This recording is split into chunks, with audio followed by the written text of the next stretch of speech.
Jesus gives us a timeline for the end times. And he tells us that not only the angels won't know when all of this is going to happen, he doesn't know the day or hour, but Jesus himself doesn't know the day or the hour. And that is really confusing to us. Today, Joel Richardson is going to help us understand what that means as we continue with our Are You Ready series. Join us today.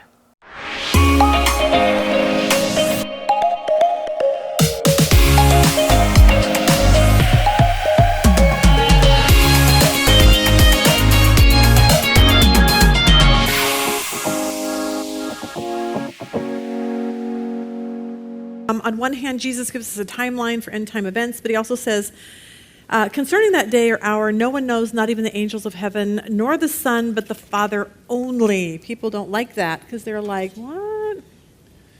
Yeah, so this is an issue that comes up a lot. So pre-tribbers, so those that hold to the pre-trib, so we have terms like that, pre-tribbers. Are you a pre-trib or post-trib? Pre-wrather. So pre-tribbers argue that since we have a time frame, which we've discussed last night, the 7-year time frame, and since we cannot know the day or the hour, only pre-tribulationism can be true, because it has to be on a day that we don't know. Otherwise, you can just count the days. So that's essentially the argument. So they argue that if Jesus returns at the end of the 7 years, we could simply count 2,520 days, which is 7 times 1,000, 360 days. Daniel uses 360 days. Again, real years are 365 days. The Hebrews add every now and then in what's called an intercalary month to kind of rectify this. It gets a little complicated.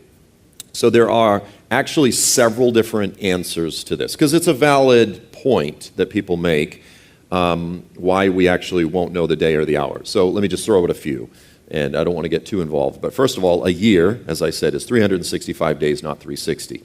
7 years are thus 2,555 days, not 2,520. So you end up with 35-day difference if you use actual 365-day years as opposed to Daniel's looser 360-day years. Again, that's why the Hebrews use the intercalary month. So the question is, which one do we use?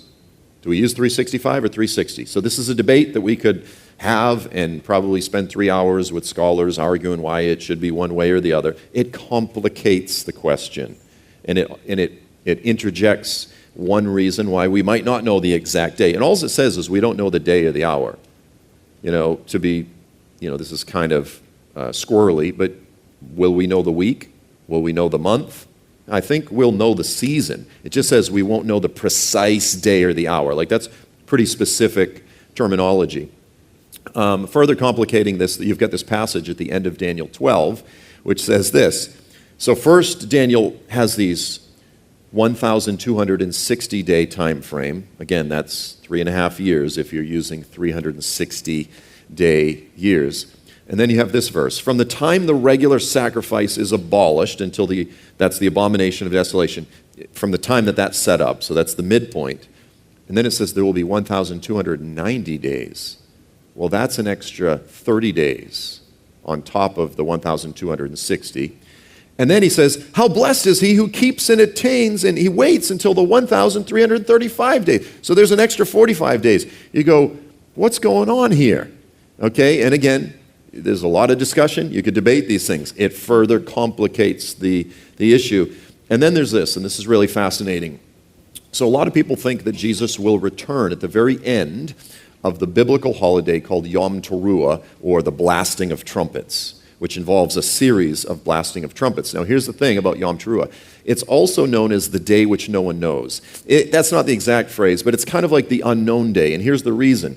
Biblically speaking, and it says it in the Bible, they don't know the exact day, and it's based on when they first sight the new moon from Jerusalem. So it's a 48-hour window, basically. And until the Sanhedrin declare the day, everyone's waiting. Is this going to be the day or the other day? So it's interesting that the phrase, no one knows the day or the hour, it could actually be telling us it will be on Yom Teruah. But we just don't know exactly which day that is. It could actually be using sort of a phrase, an idiom, if you will, for Yom Teruah. It's also known as sort of the day that no one knows. So that's possible. And again, it varies from year to year. So there's a few other possibilities that complicate things. What if the abomination that causes desolation, that's supposed to be set up in the middle, what if it's 4 days off? What if we're just given sort of loose time frames here, not precise days? Then that throws the whole thing off as well. So there's multiple answers to this. The other issue, too, is from a pre-wrath perspective. The idea is that the rapture could happen not necessarily at the very end of the 7 years, but sometime in between. And this gets a little technical, but it's a very valid argument. Pre-wrath would say that we have to understand there's a difference between the tribulation or the wrath of Satan and the wrath of God. And so after the rapture, then Jesus, the pre-wrath camp would say we go up to heaven for a little bit of time. The post-trib say no, we meet him in the air and come right back. But then Jesus is executing or pouring out the wrath of God on the earth against unbelievers. And it might not fall precisely at the end of the 7 years. So the pre-wrath camp actually has a very good answer for this as well. I think that's much better than the pre-tribulational perspective. So the point is, there's many different ways we can answer this. It's really not an argument for pre-tribulationism. Yeah.